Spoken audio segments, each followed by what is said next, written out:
Bismillahirrahmanirrahim. Calculus and Analytic Geometry. Mathematics for second year. Bismillahirrahmanirrahim. Unit 4. Introduction to Analytic Geometry. Introduction to Analytic Geometry chapter का नाम है.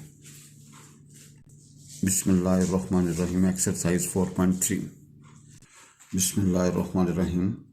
Question number 10. Find equation of the line through point A है and slope A है. भाई point is available and slope is available. Formula का अपने point available और slope available. y1 फी y1 is equal m into x1 फी x1. जब point available हो slope available हो फार्मूला y1 फी y1 is equal to slope into x1 फी x1. y1 फी y1 is equal to slope into x1 फी x1. We get 7x1 fee y and plus 47 equal to 0. Point ये है, slope हमारे पास 0 है. My point is available, slope is available. Formula y1 phi y1 is equal to m into x1 phi x1. y1 phi y1 is equal to slope into x1 phi x1. Values put किए तो we get y plus c equal to 0. भाई point हमारे पास available है और slope undefined है.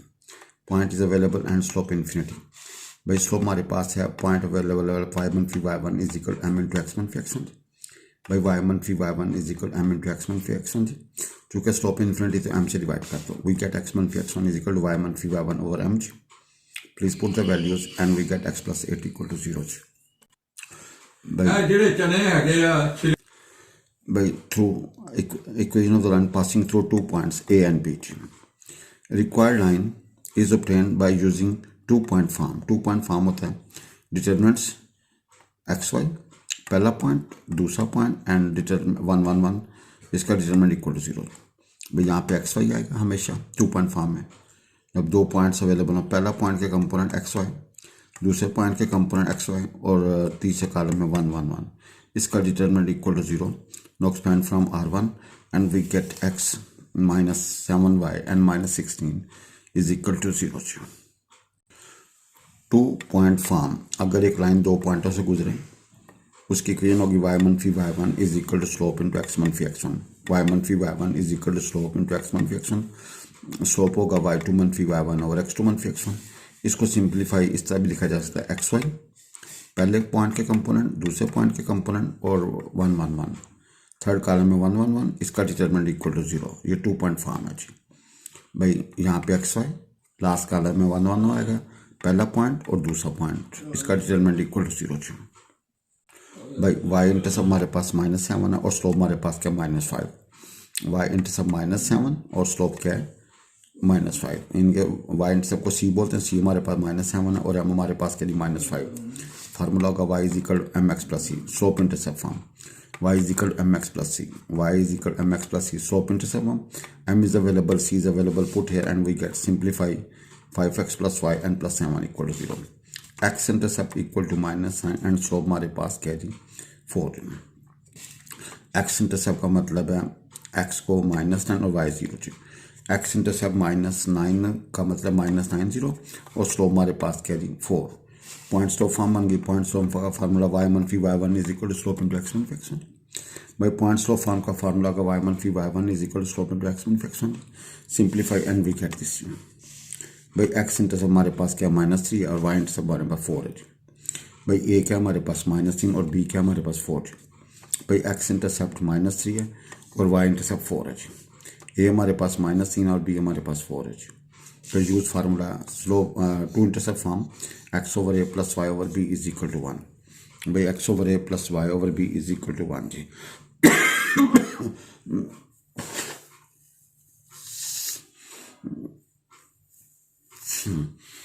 भाई x intercept क्या है हमारे पास -3 और y इंटरसेप्ट हमारे पास 4 है.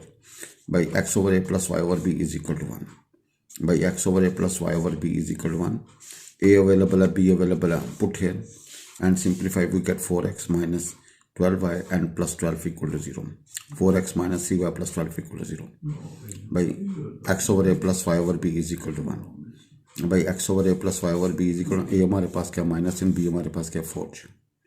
तो क्या बनेगा 4x minus 3y plus 12 equal to 0 जी. Find equation of the perpendicular bisector joining points A and B by 2 methods.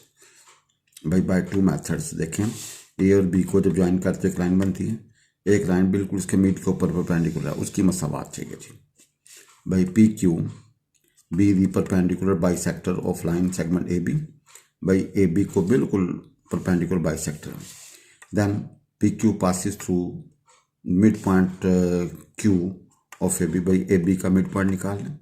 Mid किस तरह निकालते हैं, फर्स्ट जमा first divide by two, second जमा सेकेंड डिवाइड बाई टू, तो क्यू के components ये बन के जी। भाई क्यू के कंपोनेंट्स आ गए हमारे पास 6 एंड 13/2 जी। अब ए बी की स्लोप, दो पॉइंट्स अवेलेबल हो, स्लोप किस तरह निकलती है, ए और बी अवेलेबल है, y2 मनफी y1 ओवर x2 मनफी x1, वी गेट दिस। आपको पता है पी क्यू इज परपेंडिकुलर किसके ऊपर है, ए बी के ऊपर, लिहाजा दोनों की स्लोप का प्रोडक्ट -1 जी। तो we get slope of P Q हमारे पास -2 आ जाएगा। भाई स्लोप अवेलेबल है, पॉइंट अवेलेबल है, फार्मूला क्या होगा, y मनफी y1 is equal to m into x मनफी x1 जी। भाई पॉइंट अवेलेबल है, स्लोप अवेलेबल है, फार्मूला होगा y मनफी y1 is equal to m into x मनफी x1 जी। भाई पॉइंट अवेलेबल है, स्लोप अवेलेबल है, फार्मूला होगा y मनफी y1 is equal to slope into x मनफी x1 जी। लिहाजा y मनफी y1 is equal to slope into x मनफी x1, सिंप्लीफाई करेंगे we get 4x plus 2y is equal to 37। Now method 2 जी, a is available, b is available, pq is perpendicular at the midpoint of ab जी। तो suppose pq is perpendicular to bisector line segment a and b जी। so q is the midpoint of ab, तो q का mid point क्या निकलेंगे भाईजान, भाई की coordinate of q का होगा 6 एंड 13/2, फर्स्ट जमा first divide by two, second जमा सेकेंड डिवाइड बाई टू जी। अब इक्वेशन ऑफ ए बी की मसावात क्या होगी जी, भाई दो पॉइंट्स अवेलेबल हों तो यहाँ पे एक्स वाई, यहाँ पे 1 1 1 पहला पॉइंट, दूसरा पॉइंट, इसको आपने निकाल लिया जी। Any equation perpendicular to A B is of the form, जो परपेंडिकुलर फॉर्म होगी वो होगी 2x plus Y and plus K equal to 0 जी। भाई 2x प्लस वाई प्लस के, ये जो लाइन होगी इसके ऊपर क्या होगी जी, क्योंकि इन दोनों के स्लोप्स का प्रोडक्ट -1 होना चाहिए जी। भाई जान it passes through this point Q से पास करती है, लिहाजा को क्यू को सेटिस्फाई करेगा, x और 6 पुट करो, y की जब 13/2 जी। एंड वी गेट के हमारे पास लेगा -37/2, put in 1 and simplify, we get 4x plus 2y and -37 equal to 0। भाई ये और वो रिजल्ट सेम है जी। भाई जिन क्वेश्चन है find the equations of the sides, आपने साइड्स की इक्वेशन निकालनी है, एल्टीट्यूड्स की इक्वेशन निकालनी है, मीडियंस की इक्वेशन निकालनी है, एक ट्रायंगल है जिसके वर्टिसेस ए बी सी हैं। भाई ट्रायंगल के vertices A B C available है, भाई A is available, B is available, C is available.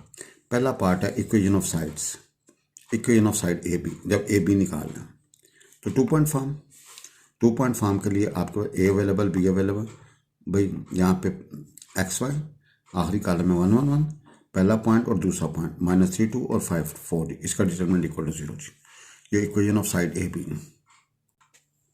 We expand from R1, simplify, we get x minus 4y plus 11 equal to 0. Equation of side BC, now B is available, C is available, यहाँ पे x y 2 point form, आखिरी column में 1 1 1 और पहला point B के component और C के components. Expand this and we get 6x minus y and -26 equal to 0. Equation of the side AC, AC जब A available, C is available, यहाँ पे पहली रो में x y, लास्ट कॉलम में 1 1 1, फिर ए के कंपोनेंट और सी के कंपोनेंट, इसको सिंप्लीफाई करेंगे तो we get 5x plus c y plus 9 equal to 0, 5x plus c y plus 9 equal to 0 जी। भाई जन 2 पॉइंट फॉर्म का मतलब एक लाइन 2 पॉइंट से गुजरती है ए और बी से, इसकी मसावात का formula y1 is equal to slope into x मनफी x1 जी, y1 y1 is equal to slope into x मनफी x1 जी।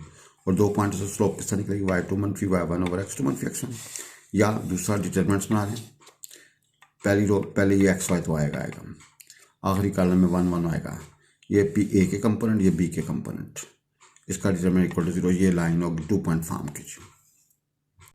भाई इक्वेशन ऑफ एल्टीट्यूड, पहला है equation of altitude A D की मसावात, हमें पता 2 पॉइंट्स ऑफ बी और सी अवेलेबल है, तो इसकी स्लोप किस तरह निकलेगी, y2 मनफी y1 ओवर x2 मनफी x1, वी गेट 1/4। अब बी सी की स्लोप है, ठीक है जी, तो सॉरी ए बी की स्लोप निकाल ली, ठीक है जी, और भाई जन बी सी की स्लोप निकाल ली, बी अवेलेबल, सी अवेलेबल, तो y2 मनफी y1 और x2 मनफी x1 जी। नो ए सी की स्लोप निकालनी हो तो y2 मनफी y1 और x2 मनफी x1, वी गेट दिस। अब भाई आपने बी सी की, ए सी की और ए बी की स्लोप निकाल ली। अब A D is perpendicular to B C, AD is perpendicular BC जी, लिहाजा क्या होगा जी भाईजान दोनों की स्लोप्स का प्रोडक्ट होगा -1 जी। तो BC हमारे पास 6 है जी, तो AD की स्लोप -1/6 निकले। अब आपका A अवेलेबल है, स्लोप अवेलेबल है, फार्मूला होगा y-1 y1 is equal to slope into x-1 x1 जी। तो we get x + 6y and -9 equal to 0। भाई पॉइंट स्लोप फॉर्म का तो जब पॉइंट अवेलेबल हो स्लोप अवेलेबल हो तो फार्मूला होगा y-1 y1 is equal to slope into x-1 x1 जी। भाई पॉइंट स्लोप फॉर्म का तो जब पॉइंट अवेलेबल हो स्लोप अवेलेबल हो y-1 y1 is equal to slope into x-1 x1। We get this equation of altitude BE की मसावात चाहिए जी। भाई BE की मसावात चाहिए। BE is perpendicular to on AC जी। भाई BE is perpendicular on AC जी। BE is perpendicular on AC जी। So slope of BE is slope of AC क्या होगा -1 जी। तो भाईजान आपका BE की स्लोप निकल आएगी। No B is available and slope of B is available. तो formula y-1 y1 is equal to slope into x-1 x1 जी। भाई y-1 y1 is equal to slope into x-1 x1 जी। Simplify किया we get 3x - 5y and +5 equal to 0 जी। Equation of altitude CF जी। आपको तो CF perpendicular AB के ऊपर, लिहाजा दोनों की स्लोप्स का प्रोडक्ट क्या होगा -1 जी। Slope of CF into slope of AB is equal to -1 जी। तो we get slope of CF क्या होगा -4 जी। Now C is available, point C is available and slope of CF is available. Formula होगा y-1 y1 is equal to slope into x-1 x1 जी। y-1 y1 is equal to slope into x-1 x1 जी। We simplify, we get 4x plus 5 and -4 equal to 0 जी। By equations of medians, by A available, B available, C available, A available, B available, C available, D क्या होगा mid point of BC, E क्या होगा mid point of AC और F क्या होगा mid point of AB। Mid किसका निकलेगा first जमा फर्स्ट डिवाइड बाय 2, सेकंड जमा सेकंड डिवाइड बाय 2। डी निकला है। E किसका निकलेगा फर्स्ट जमा फर्स्ट डिवाइड बाय 2, सेकंड जमा सेकंड डिवाइड बाय 2। E निकला है। F किसका निकलेगा A और B पकड़े, फर्स्ट जमा फर्स्ट डिवाइड बाय 2, सेकंड जमा second divide by 2। We get F is equal to 1/3। अब coordinate triangle ABC with median AD है। इस नुक्कर को जब इस मिड के साथ मिलाओगे एक मीडियन बनेगा, इस नुक्कर को जब इस मीडियन के साथ दूसरा मीडियन बनेगा, इस नुक्कर को जब इस नुक्कर के मिड के साथ मिलाओगे 3 मीडियन। और मीडियंस ऑफ ए ट्रायंगल हमेशा कंकरेंट होते हैं जी। DEF अब इक्वेशन ऑफ मीडियन AD, भाई A अवेलेबल है D अवेलेबल है। भाई जन A अवेलेबल है D अवेलेबल है, तो यहाँ पे XY आखिरी कॉलम में 1 1 1, फिर A के कंपोनेंट और D के कंपोनेंट्स, इसका डिटरमिनेंट इक्वल टू 0। इसको एक्सपेंड करेंगे we get 4x + 7y and -2 equal to 0। Equation of median BE, भजन आपका B अवेलेबल है E अवेलेबल है, यहाँ पे XY आखिरी कॉलम में 1 1 1, B के कंपोनेंट और E के कंपोनेंट, एक्सपेंड फ्रॉम R1 जी। भजन एक्सपेंड करेंगे we get 4x 7x -5y and -15 equal to 0। Equation of median CF जी। इक्वेशन ऑफ मीडियन CF जी। भाई आपके पास C अवेलेबल है F अवेलेबल है, तो इक्वेशन क्या बनेगी यहाँ पे XY आखिरी कॉलम में 1 1 1 1, फिर C के कंपोनेंट फिर F के कंपोनेंट, एक्सपेंड फ्रॉम R1 करेंगे तो भाई सिंप्लीफाई करेंगे 11x + 2y and -17 equal to 0 जी। भाई 11x + 2y and -17 is equal to 0, ये CF की मसावात बन जाएगी जी। भाई जन अगर एक लाइन 2 पॉइंटों से गुजरे A और B से, तो इसकी मसावात का formula y-1 y1 is equal to slope into x-1 x1 जी। स्लोप किस तरह निकलेगी y-2 y1 और x-2 x1 जी। एक नया मेथड है, डिटरमिनेंट्स बना लें। पहले XY आखिरी कॉलम में 1 1 1, पहले पॉइंट के कंपोनेंट्स और दूसरे पॉइंट के कंपोनेंट, x के नीचे x1 y के नीचे y1, x के नीचे x2 y के नीचे y2। इसका डिटरमिनेंट इक्वल टू 0 करेंगे तो 2 पॉइंट फॉर्म निकल आएगी जी। भाईजान इंटरसेप्ट फॉर्म होती है, अगर x एक्सिस पे कट कर रहा है y एक्सिस को b पे कट कर तो x/a + y/b is equal to 1। और नॉर्मल फॉर्म होती है एक लाइन जिसका ओरिजिन से परपेंडिकुलर डिस्टेंस p है और angle inclination alpha, x cos alpha + y sin alpha is equal to p जी। x cos alpha + y sin alpha is equal to p, ये हमारे पास नॉर्मल फॉर्म आ गई जी। भाईजान 2 पॉइंट्स A और B available है। Mid किसका निकलेगा फर्स्ट जमा फर्स्ट डिवाइड बाय 2, सेकंड जमा सेकंड डिवाइड बाय 2। भाई मिड किसका निकलेगा फर्स्ट जमा फर्स्ट डिवाइड बाय 2, सेकंड जमा सेकंड डिवाइड बाय 2। मिड किसका निकलेगा फर्स्ट जमा फर्स्ट डिवाइड बाय 2, सेकंड जमा सेकंड डिवाइड बाय 2। वैसे अगर एक पॉइंट A है और B है, एक पॉइंट इसको रेशो m1 m2 से डिवाइड करता है, रेशो फार्मूला क्या होगा x कंपोनेंट m2 को x1 के साथ प्लस m1 को x2 के साथ। m2 को x1 के साथ प्लस m1 को x2 के साथ ओवर m1 प्लस m2, फिर m2 को y1 के साथ प्लस m1 को y2 के साथ ओवर m1 प्लस m2। और अगर दो पॉइंट्स अवेलेबल हों जिनके दरमियान फासला किस होगा, फर्स्ट में से फर्स्ट निकाल के उसका स्क्वायर प्लस सेकंड में सेकंड निकाल के उसका स्क्वायर ऊपर जैसा, ए बी का होगा x2 मनफी x1 का होल स्क्वायर प्लस y2 मनफी y1 का होल स्क्वायर ऊपर जैसा जी। भाई x2 मनफी x1 का होल स्क्वायर प्लस y2 मनफी y1 का होल स्क्वायर जी। Find equation of the line through this point, एक लाइन निकालिए इस पॉइंट से गुजरे and perpendicular to a line having slope, जिसकी स्लोप हमारे पास -3/2 जी। भाई एक लाइन है जो हमने निकालनी है, इस पॉइंट से पास कर रही है और इस लाइन के ऊपर परपेंडिकुलर है, इसकी स्लोप हमारे पास -3/2, ये गिवन लाइन है, ये रिक्वायर्ड लाइन एल है जी। ये गिवन पॉइंट -4 और -6 है, इसकी स्लोप क्या है -3/2। Since L is perpendicular given line, L जो है ना परपेंडिकुलर गिवन लाइन के ऊपर है, लिहाजा इसकी स्लोप हमारे पास -3/2 है, तो एल की स्लोप क्या होगी, इसका reciprocal and change the sign, we get 2/3। Now for equation of L, वो पॉइंट अवेलेबल है, स्लोप अवेलेबल है, जब पॉइंट अवेलेबल हो स्लोप अवेलेबल हो, फार्मूला क्या होगा, y मनफी y1 is equal to slope into x मनफी x1 जी। y मनफी y1 is equal to slope into x मनफी जी, y मनफी y1 is equal to slope into x मनफी x1 जी। पॉइंट स्लोप फॉर्म y मनफी y1 is equal to slope into x मनफी x1 जी। Please simplify, put the values, we get 2x -3y and -10 equal to 0 जी। जी find an equation of the line through this point, जो इस point से pass करेगा जी, and parallel to this line, जिसकी स्लोप हमारे पास है जी। ये गिवन लाइन है, इसकी स्लोप हमारे पास है -24, ये रिक्वायर्ड लाइन है, ये इस पॉइंट से पास करेगी। दो लाइन्स पैरेलल हो तो स्लोप करती सेम होती जी। अगर इसकी स्लोप -24 है तो इसकी स्लोप भी -24 होगी। Since L is required line and L is parallel to given line, जिसकी स्लोप हमारे पास क्या -24, सो स्लोप ऑफ एल क्या होगा, स्लोप ऑफ गिवन लाइन वो होगा -24। Now point is available x1 y1, slope is available -24, formula का y मनफी y1 is equal to slope into x मनफी x1 जी। y मनफी y1 is equal to slope into x मनफी x1 जी। Now simplify and we get 24x plus y and -259 equal to 0 ji.